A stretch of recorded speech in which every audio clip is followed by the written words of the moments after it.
Bonsoir à tous, merci de nous rejoindre. Nous sommes en direct pour la Semaine Éco sur Canal Algérie.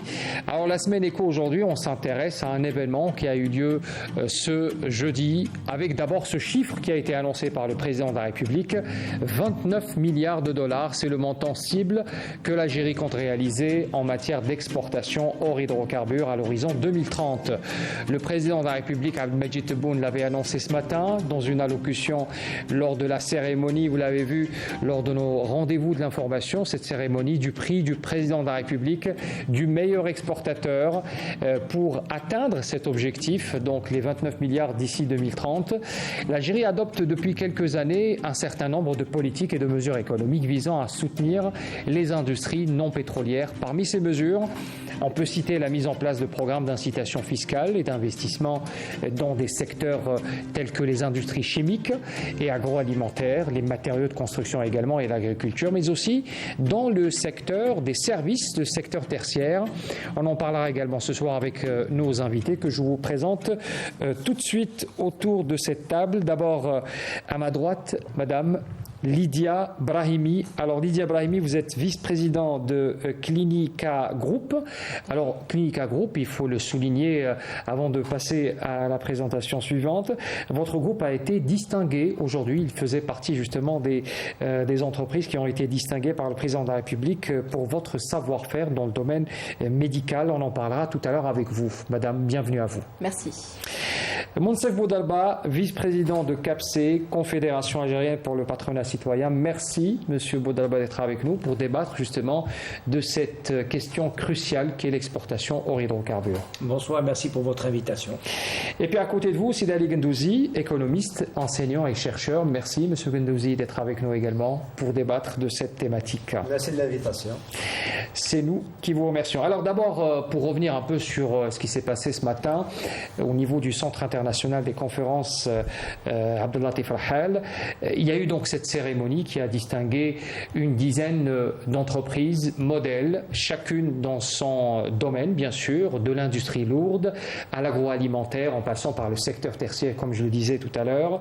Le président de la République avait pris la parole dans une allocution où il était revenu donc sur certaines données, certains chiffres macroéconomiques qui caractérisent un peu où on en est aujourd'hui de par notre économie.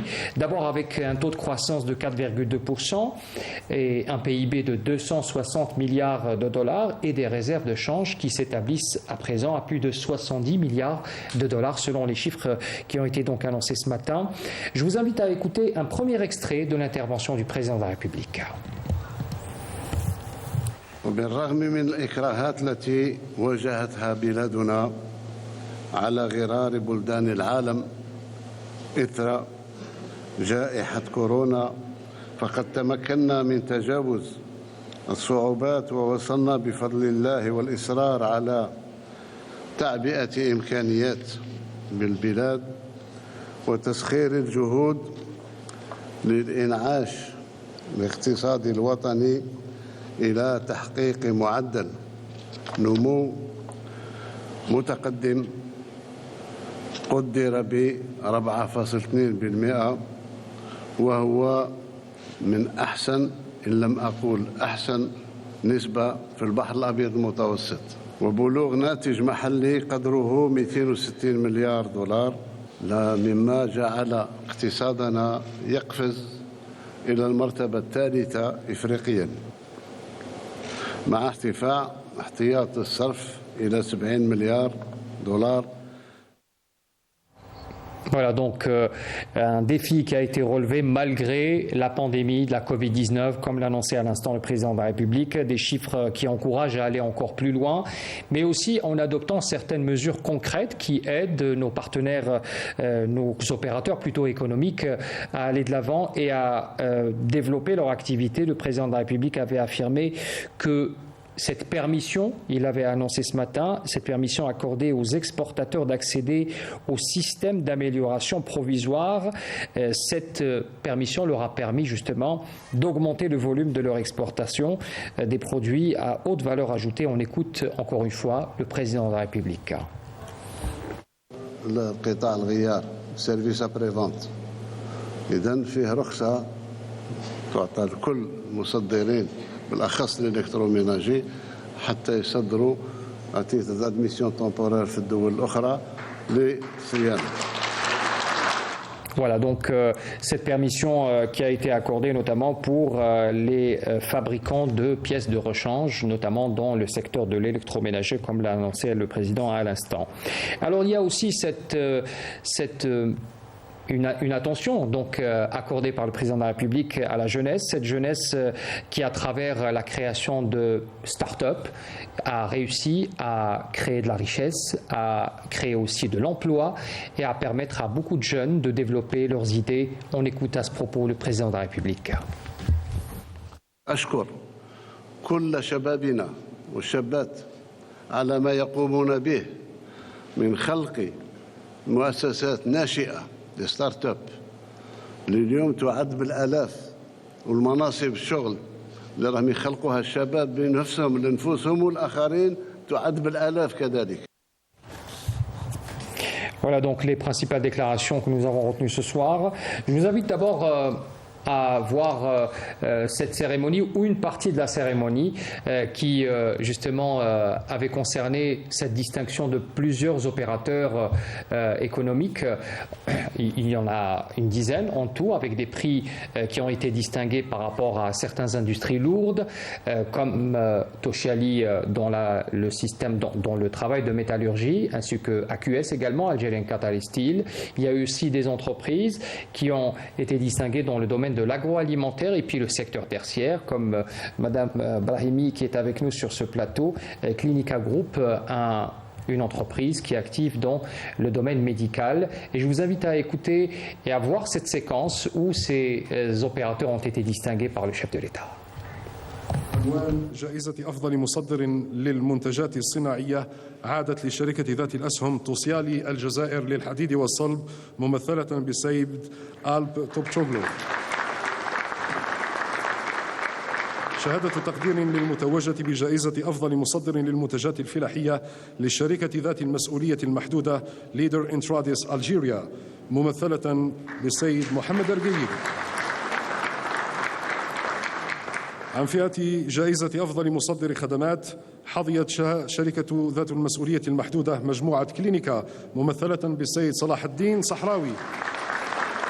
شهادة تقدير للمؤسسة المتوجة بالجائزة الخاصة بأفضل مصدر للقارة الإفريقية عادت لشركة ذات الأسهم الجزائرية القطرية للصلب ممثلة بالسيد يوسف أحمد المهندي ويتقدم عنه السيد عادل خمان المدير العام لمجمع إيميتال.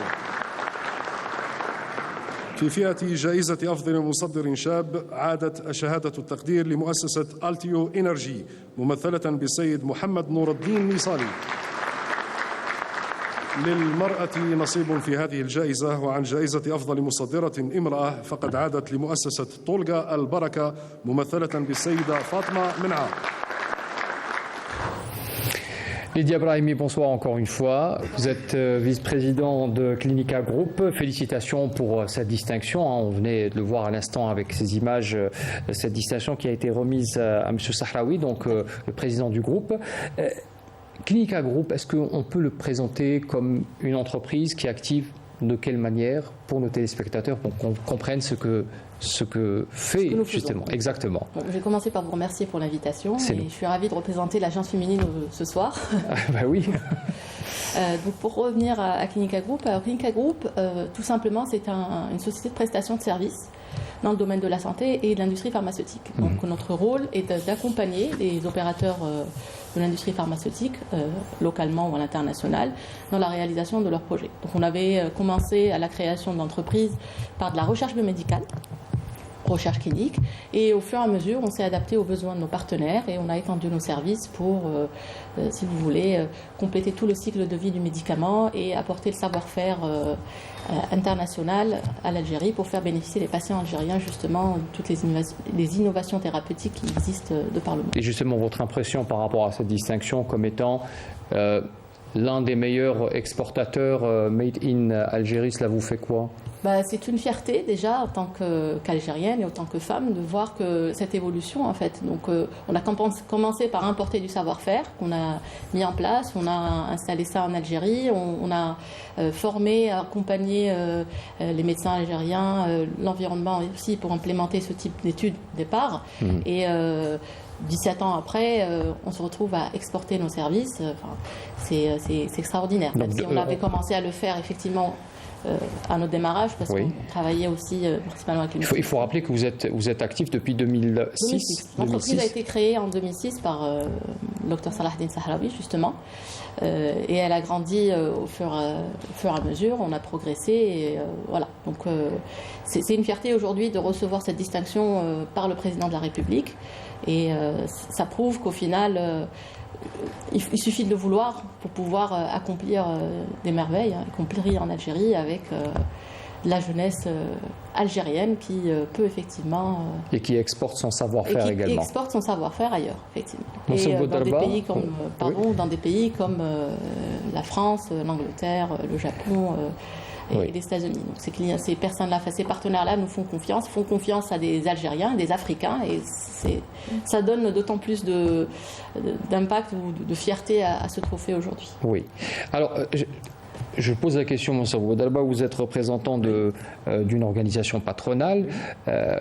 On a toujours l'habitude de parler de la valeur ajoutée, de la production de richesse. Aujourd'hui, on parle avec Mme Brahimi de cette valeur ajoutée en matière de savoir-faire.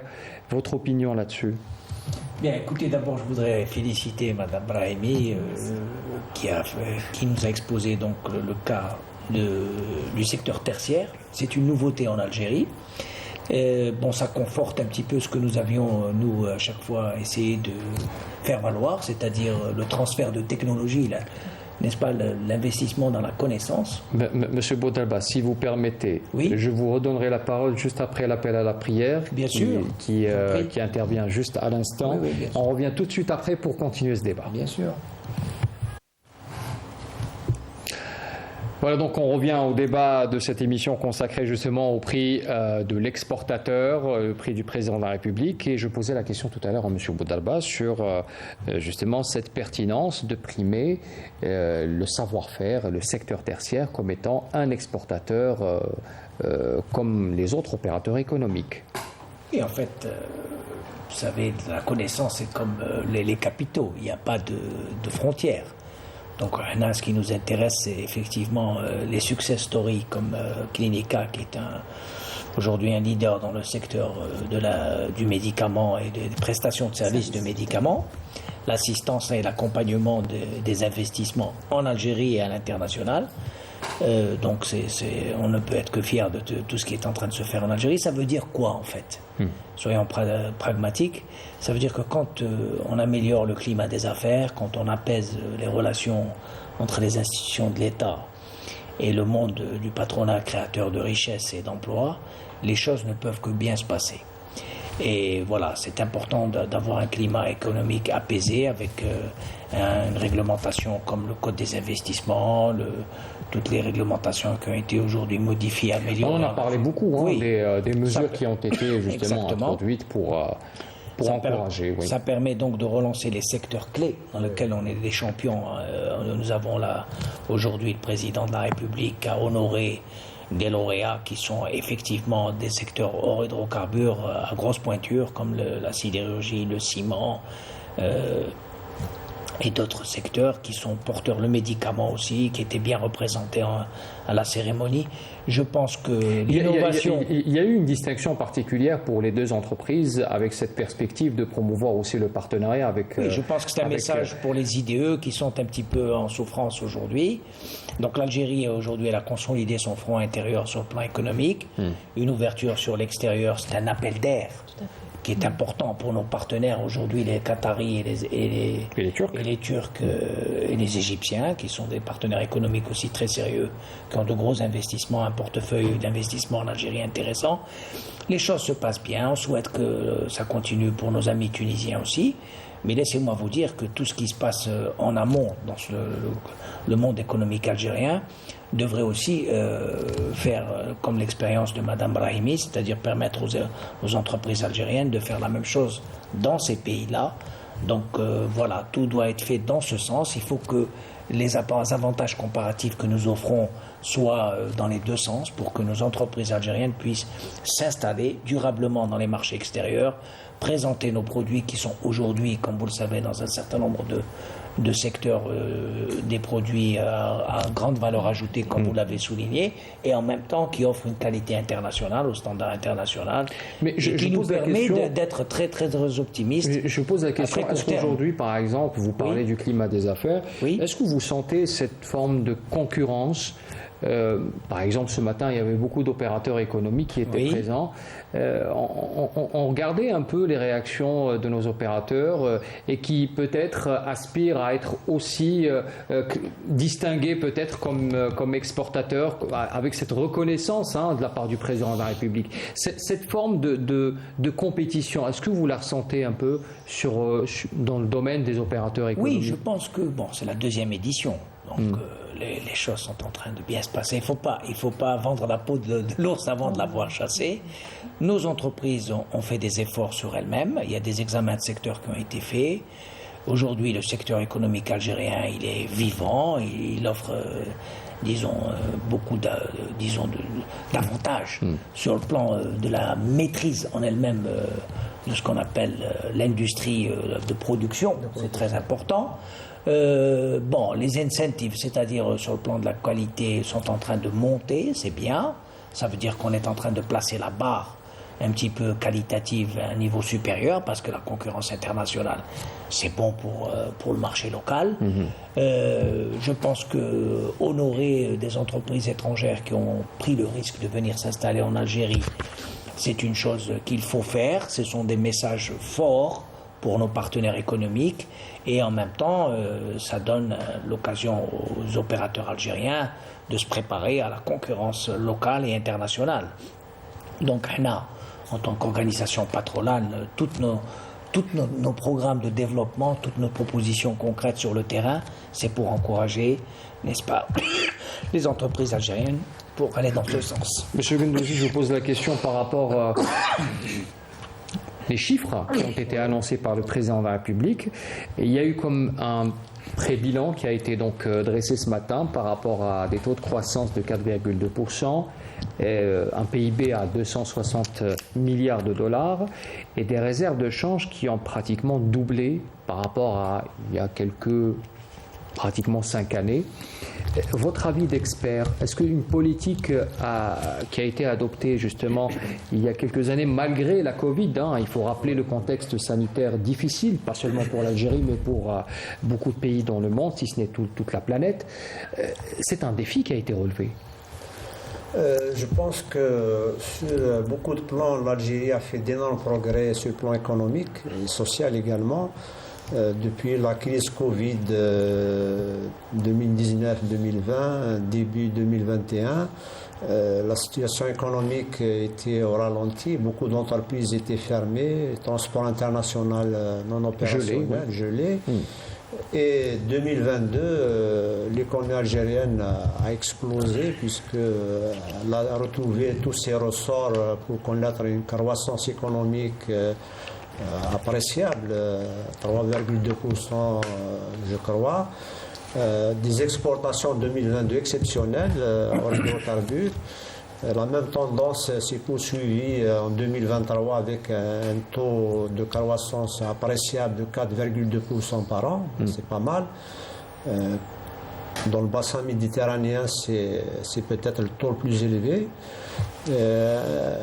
Les exportations d'hydrocarbures ont connu un léger recul en valeur parce qu'au niveau international, il y a un processus de baisse des prix. Mais en volume, il y a eu une augmentation puisque donc depuis 2 ans, le nombre d'entreprises qui vont à l'exportation Augmente aussi, oui. Et qui va augmenter encore. De façon globale, les équilibres macroéconomiques sont bons. en termes Des conditions disons, aussi. des Oui. conditions en termes de réserve de change, en termes de taux de croissance économique, en termes d'incitation, d'encouragement aux entreprises. Et donc, ce qui est important, ce qui ressort aujourd'hui, c'est que la priorité donnée au tissu économique d'aller vers l'exportation, c'est-à-dire avoir l'objectif d'exporter. Et ça, c'est important, c'est une orientation de l'économie nationale vers l'exportation. Et cela nécessite évidemment un certain nombre de prérequis qu'il faut avoir en permanence, parce que l'exportation, c'est un état d'esprit. Beaucoup d'entreprises dans le temps ont exporté, mais de façon sporadique. On exporte une fois, deux fois, puis ça se termine. Donc l'exportation, c'est un processus continu, c'est un apprentissage, c'est une compétence, c'est une performance et une compétitivité. Donc c'est un état d'esprit qui nécessite une gouvernance à l'échelle d'entreprise, une organisation. Madame, je félicite votre groupe parce que vous avez ces deux aspects, la compétence, la gouvernance et l'organisation. C'est comme ça qu'on peut aller vers les marchés extérieurs. Et donc, si cet état d'esprit continue, et on souhaite qu'il continue, plus les équilibres macroéconomiques sont bons, sont ouverts, il n'y a pas de raison que l'entreprise qui se fixe comme objectif d'exporter ne le fasse pas. Maintenant, il y a évidemment des handicaps qu'il faut prendre en considération. Peut-être on va en parler tout à l'heure. Absolument.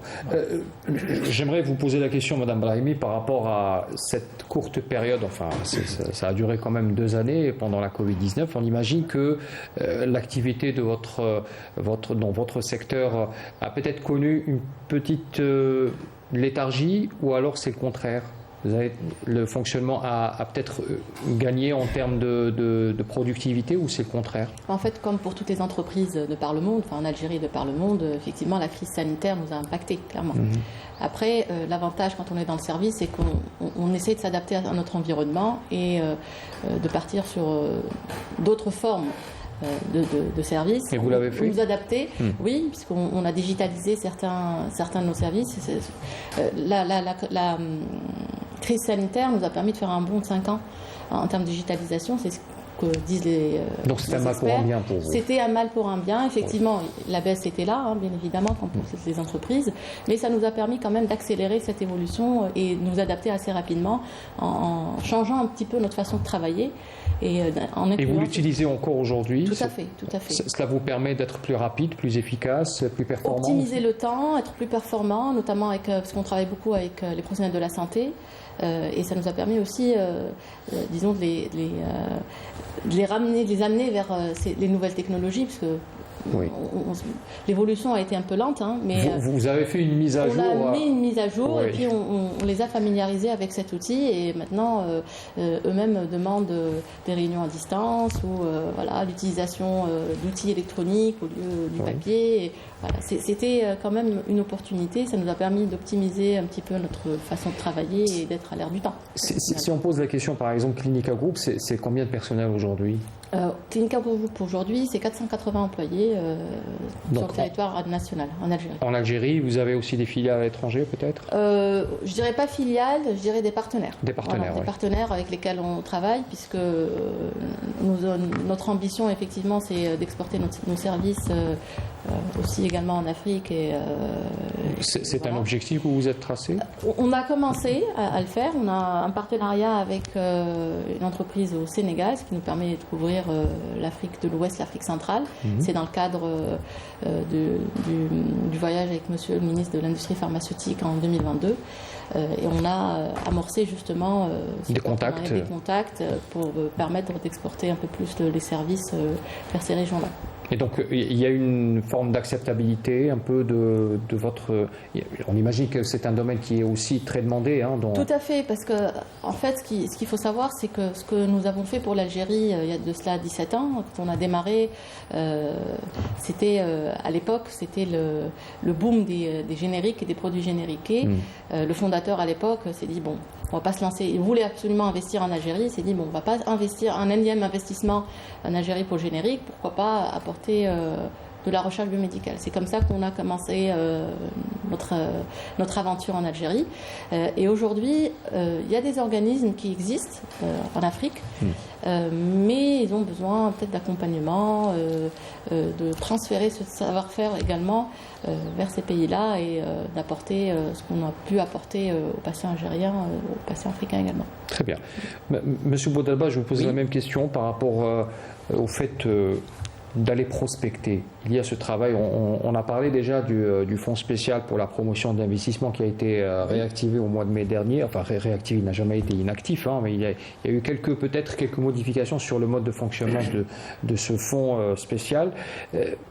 Est-ce qu'il y a aussi ce besoin que les opérateurs fassent cet effort d'aller au contact, d'aller dans la prospection de ces marchés et d'ouvrir de nouvelles perspectives? Écoutez, nous avons fait ce qu'il fallait faire, c'est-à-dire on s'est déplacé au Sénégal, on a été en Mauritanie, en Côte d'Ivoire, les délégations sont allées en Éthiopie, etc., au Cameroun. Donc les choses sont en Afrique, sont en train de vraiment se mettre en place. Malheureusement, comme a dit le professeur Gandouzi, ce qu'il faut éviter, ce sont les opérations de prestige, c'est-à-dire faire, disons, des exportations sporadiques. C'est ça qu'il faut éviter. Bon, là, il y a un travail à faire en amont, chez nous en Algérie, avec les autorités algériennes en ce qui concerne la fluidité des capitaux, avec la Banque centrale. Il y a un travail à faire. On souhaite être associé à la réflexion pour pouvoir apporter des propositions sérieuses dans, bien sûr, la sauvegarde des intérêts. Le président avait parlé ce matin de l'extension du réseau bancaire algérien, c'est un processus qui a été enclenché, peut-être le développer encore plus. Le consolider sur le plan juridique, oui. Et lui donner toute la latitude, n'est-ce pas, légale pour que les entreprises algériennes puissent aller s'installer durablement dans ces marchés, y compris pour le transfert de technologie, la connaissance comme le secteur tertiaire, et donner la possibilité à tous les Algériens de pouvoir aller là-bas et de croiser le fer. En fait, c'est ça, le défi, il est là. Est-ce que nous avons ce courage? Nous le souhaitons de tout cœur. Il y a en tous les cas une volonté... Nous voulons réussir ce programme d'exportation qui participe à la transformation de notre économie, et nous voulons participer pleinement à la sortie d'une économie dépendante des hydrocarbures et aller vers une économie de performance dans laquelle la confiance entre les opérateurs économiques algériens est totalement rétablie, et en même temps opérer dans un cadre légal qui permette l'épanouissement de toutes ces sociétés, parce que le potentiel aujourd'hui, laissez-moi vous dire, non seulement dans l'agriculture, dans l'agro-business, aujourd'hui l'Algérie maîtrise ce secteur d'activité, dans les matériaux de construction, dans la connaissance, dans les start-up, le président en a parlé. C'est-à-dire que cette partie-là, elle est maîtrisée. On en a parlé. Voilà. Le président de la République avait parlé d'un point précis, j'aimerais écouter M. Gundouzi là-dessus également. Il avait parlé de la nécessité, pour arriver justement à cet objectif qui est très ambitieux, hein, on parle de 29 milliards de dollars d'exportation d'ici 2030. 2030, c'est demain, hein, c'est dans 6 ans pratiquement. C'est un délai très court, d'où l'intérêt de redéfinir, et le président l'avait dit tout à l'heure dans son intervention, il avait parlé de la redéfinition de la carte du commerce extérieur. Qu'est-ce que cela veut dire, selon vous? Alors, la carte du commerce extérieur, c'est... donc, en fin de compte, les deux aspects du commerce extérieur, c'est importation et exportation. Donc, si on a un objectif d'orienter la production nationale à l'exportation, il faut qu'elle ait les moyens d'aller à l'exportation en termes d'organisation, en termes de ressources, en termes d'accompagnement. Et aussi en termes d'importation, parce que quand on exporte, on a besoin d'importation. On importe énormément d'inputs. Et l'exportation, elle a en fin de compte plusieurs facettes. On peut exporter un produit ou un service sur un marché donné. On peut exporter un produit ou un service en étant intégré dans une chaîne de valeur mondiale comme Clinica Group. Et on peut exporter un bien ou un service parce que nous avons un avantage comparatif et compétitif. Donc, ces différentes facettes font que il y a lieu d'analyser l'exportation à 3 niveaux. À mon avis, le niveau microéconomique, c'est l'entreprise. Et c'est essentiel, c'est déterminant. Deuxième niveau, j'ai à côté de moi un céramiste, c'est le niveau méso. C'est la filière. C'est un groupe d'entreprises qui développent des synergies entre elles pour devenir compétitives, affronter le marché étranger. C'est dans cette logique de créer... Le niveau macroéconomique, c'est tout l'accompagnement des institutions de l'État. Donc c'est le principe des chaînes de valeur dont vous parliez tout à l'heure. Les chaînes de valeur, donc le niveau méso, c'est des filières, c'est technologique, c'est les synergies, etc. Et le niveau macro, c'est l'accompagnement des services de l'État, la douane, la banque, etc.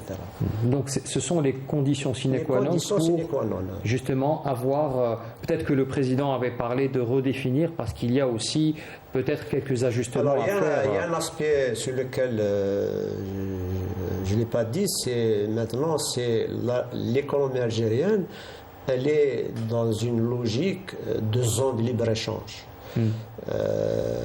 L'Algérie est signataire de la zone de libre-échange de la Ligue arabe, la grande zone de libre-échange de la Ligue arabe.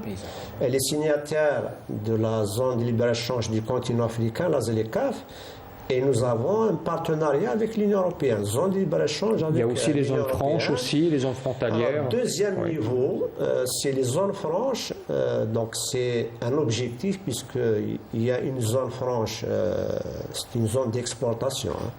Donc la première avec la Mauritanie. C'est des zones de libre-échange. De libre-échange, mais c'est, disons, la zone franche, elle a un statut particulier, elle a ce qu'on appelle une extraterritorialité. Exact.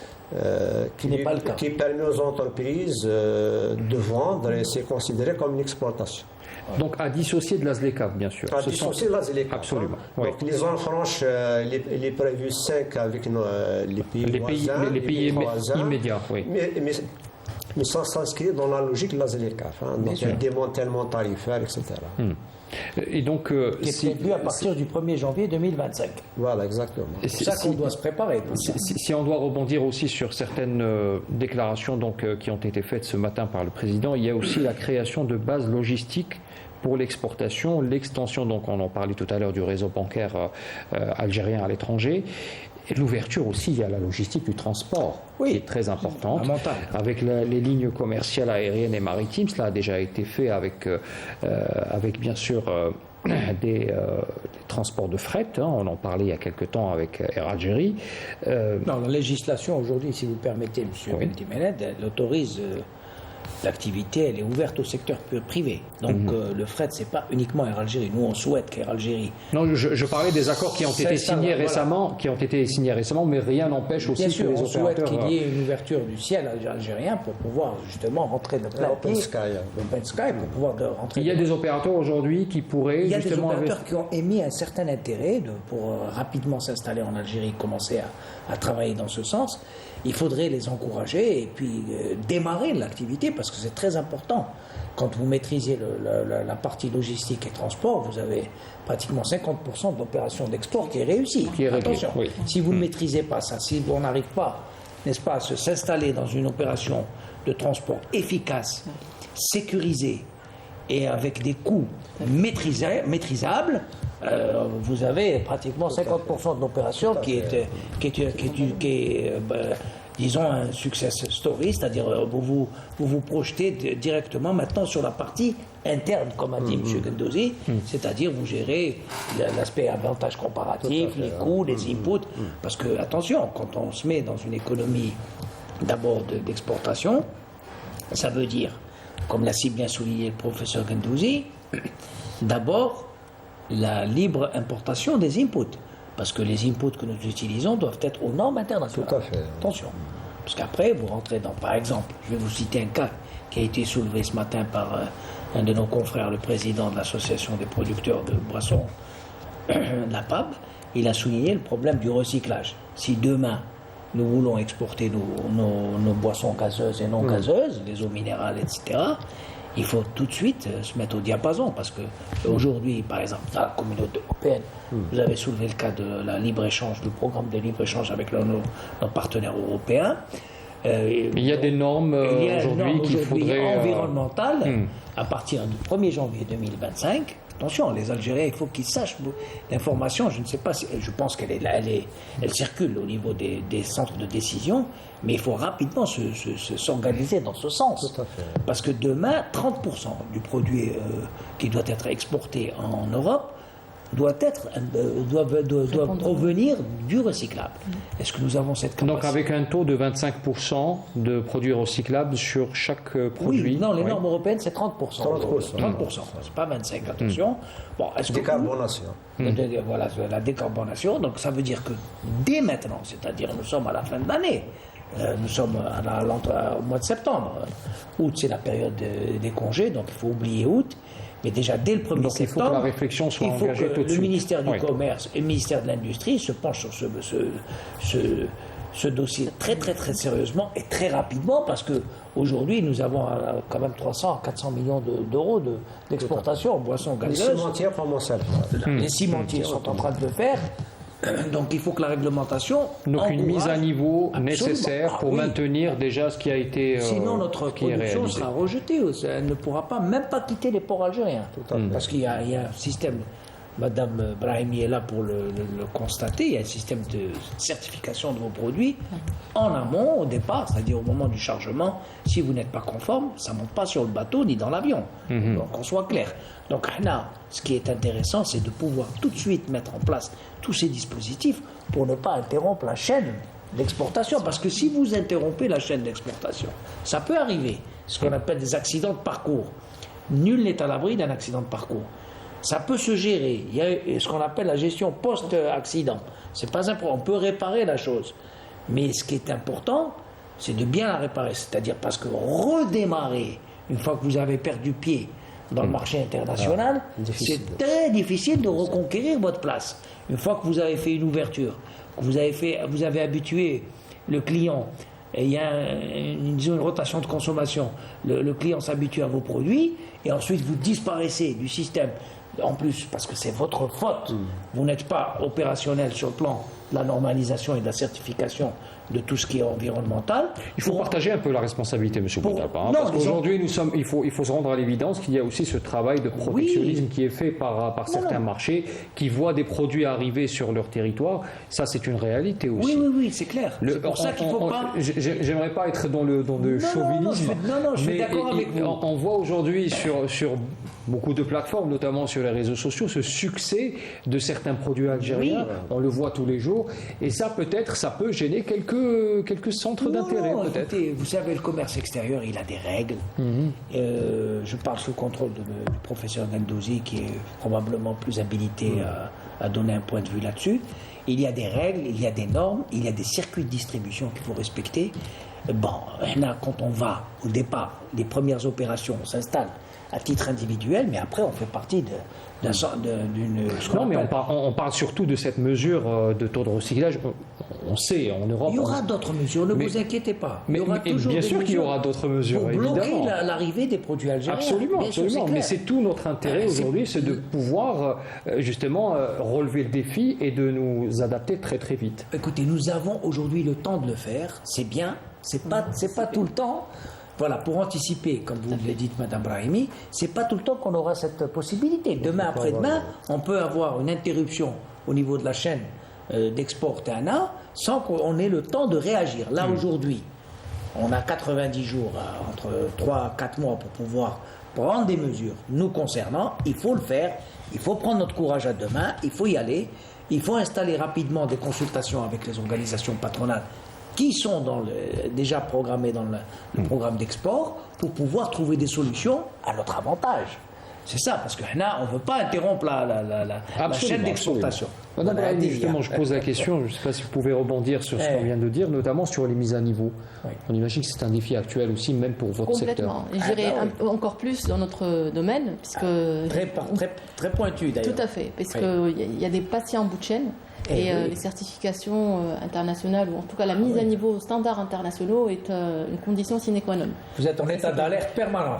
Systématique et complet. Cela va de votre survie, justement, sur le plan international. En fait, dans ce métier-là et dans ce domaine-là, la santé et l'industrie pharmaceutique, comme je le disais, c'est de la santé humaine qu'on parle. Ouais. Donc Très sensible. on est obligé d'intégrer la qualité et les normes dans chaque action que nous faisons et dans chaque service. D'ailleurs, nous sommes certifiés ISO 9001 pour cela, et nous sommes aussi certifiés par tous les organismes internationaux, notamment pour la sécurité des données, pour l'environnement et le RSE, par EcoVadis par exemple, la responsabilité sociétale des entreprises, et ce qui nous permet vraiment d'être alerte. Et comme le disait le professeur Gendouzi, on fait aussi partie, vous parliez de faire partie justement de cet échange avec les entreprises, nous faisons partie de la fédération, nous sommes le seul partenaire africain qui fait partie de la Fédération européenne des CRO, donc des prestataires de services dans notre domaine. Ce qui donc nous permet... vous représentez tout un continent dans Oui, cette... oui, nous sommes le seul représentant, ce qui nous permet justement d'être systématiquement à niveau, toujours à niveau, puisque nous échangeons avec des CRO européennes. Mais on parle bien du continent, c'est-à-dire...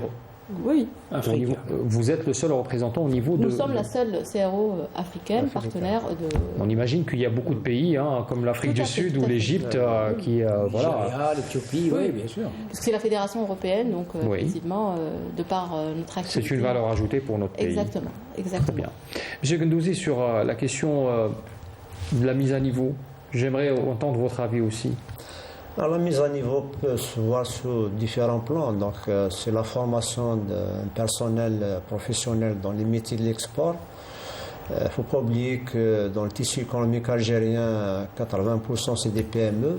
Ils ne sont pas organisés, ils n'ont pas un service export spécialement. Donc, c'est une direction commerciale qui fait commerce intérieur à l'occasion d'une opération d'export.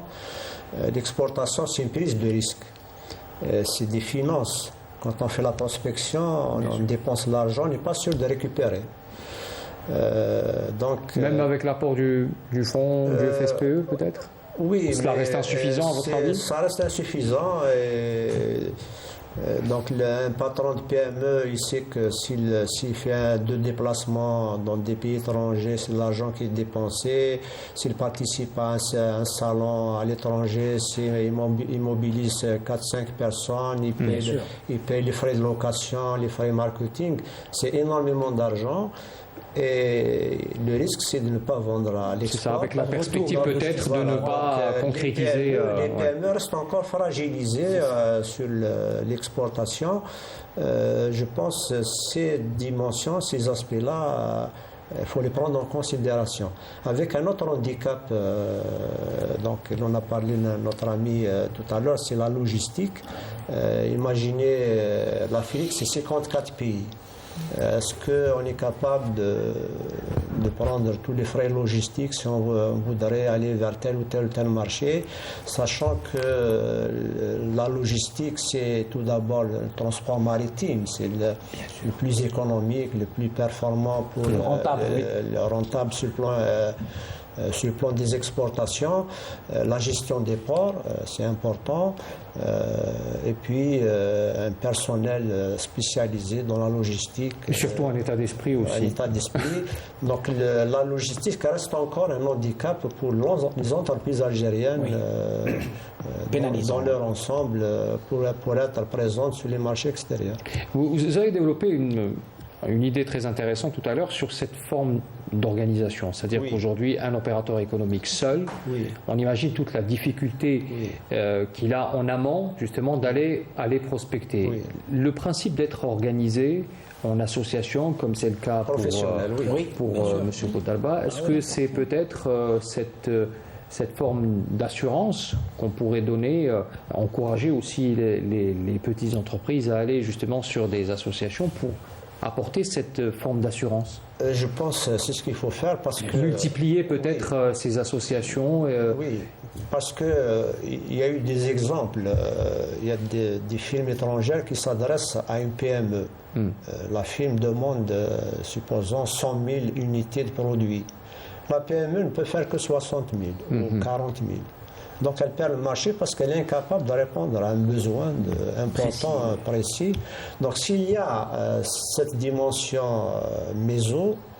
économique, un ensemble de partenaires de taille moyenne ou petite qui se coordonnent, qui développent des synergies, on peut répondre à une demande importante, on peut économiser de l'argent en termes de participation en groupe, on peut bénéficier des aides de l'État, on peut bénéficier de C'est-à-dire financement que nous bancaire. avons une meilleure visibilité. Une meilleure visibilité, et je pense qu'il faut aller vers ça, parce que quand on regarde les exportations algériennes en hydrocarbures, elles sont dominées par de grandes entreprises en termes de valeur. C'est-à-dire 70% des exportations en hydrocarbures, c'est 7 à 8 entreprises de grandes parce qu'elles ont l'effet de taille, dont Tosyali. Donc c'est des mastodontes, des mastodontes, qui- elles sont structurées, elles ont des partenariats à l'étranger, directement, indirectement. Par contre, les PME n'ont pas ces aspects-là, et donc il faut les D'où créer l'intérêt de d'un coordonner. regroupement Oui. en termes de, disons, de proximité technologique ou de marché ou de ressources humaines, etc. Alors, on va essayer de faire un dernier tour de table parce que nous arrivons vraiment à la fin de l'émission. Monsieur Boudalba, les perspectives qui ont été annoncées sur les 5 prochaines années, c'est réalisable. Il y a des défis à relever encore et on Oui. pourra le faire. Non, écoutez, relever des défis, ça fait partie un peu du caractère de l'Algérien. Le problème, en fait, comme a si bien souligné M. Gendouzi et Mme Brahimi, exporter, c'est un investissement. C'est une dépense. C'est un programme. Donc, on mobilise des sommes, peu importe la somme. L'entreprise décide d'aller au marché international. Donc, on mobilise un investissement et on espère qu'il y ait un retour d'investissement sur le court, moyen ou long terme. N'est-ce pas? Avec la marge qui permet de souffler et de pénétrer le commerce international. Donc, les pays qui ont réussi, on va citer quand même quelques pays amis. Par exemple, il y a une trentaine d'années, la Corée du Sud était un pays en transformation économique, un peu comme l'Algérie, il y a 30-40 ans. Aujourd'hui, c'est une puissance exportatrice. On a travaillé, on a des relations avec eux, avec les pays comme Singapour, etc., pour la gestion des ports. Moi, je pense qu'il est temps de s'associer avec nos amis asiatiques et de tirer profit de toutes ces expériences pour véritablement mettre en place une politique ou une stratégie de l'export avec un grand E, n'est-ce pas? C'est-à-dire Donc l'expérience asiatique peut être, oui, elle peut faire la différence. Oui, elle peut être. Oui. Parce que le fonds de compensation de l'export, c'est une chose. Mais est-ce que ça va suffire? Je ne sais pas. Ce qui est important, c'est de se dire, voilà, si nous voulons arriver en 2030, comme vous l'avez dit au début de l'émission, Oui. à 29 ou 30 milliards de dollars, est-ce qu'on est capable, sur les 6 ans, de mobiliser, on va dire, 10% de cette somme? C'est-à-dire, est-ce que l'Algérie peut, financièrement, supporter sur un budget de l'État 3 milliards de dollars étalés sur 6 ans? Peut-être que c'est l'un des défis qu'il faudra Je relever. pense que aujourd'hui, il faut se poser la question. Et si c'est le cas, Oui. comment le dépenser? À qui le donner pour réussir ces opérations? Donc si nous mettons 3 milliards de dollars sur la table pour obtenir 30 milliards de dollars, je pense que l'enjeu en vaut la chandelle, si vous permettez ce soir. Il y aura Mais si les- vous ouais. voulez faire de l'exportation sans mettre de l'argent, permettez-moi ce soir de conclure, c'est continuer à faire du folklore de l'export. Si vous voulez avoir Ce qui n'est pas le cas aujourd'hui de, Voilà. Si le président en tout cas, a de la décidé, volonté qui est affichée voilà, au si niveau aujourd'hui nous des voulons autres sortir, autorités du n'est-ce pays. pas, voilà, d'une économie hors hydrocarbures, comme l'a si bien souligné le président, et avoir ces chiffres que vous avez cités vous-même et que nous souhaitons atteindre, il faut mettre de l'argent et aller main dans la main et réussir ce programme. Un dernier mot pour Lydia Brahimi sur les perspectives.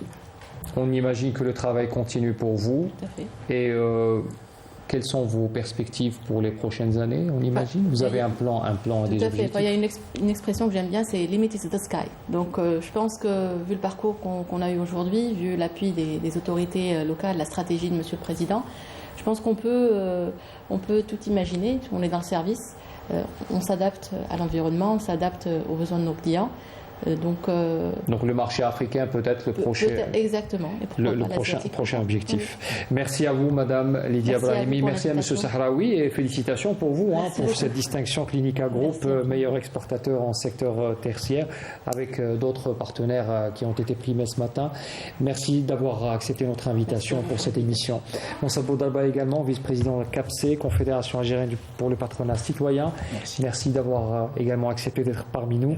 Et Sidi Ali Gendouzi. Brahim Gendouzi. Ah, Brahim, pardonnez-moi. Pourquoi j'ai dit Sidi Ali?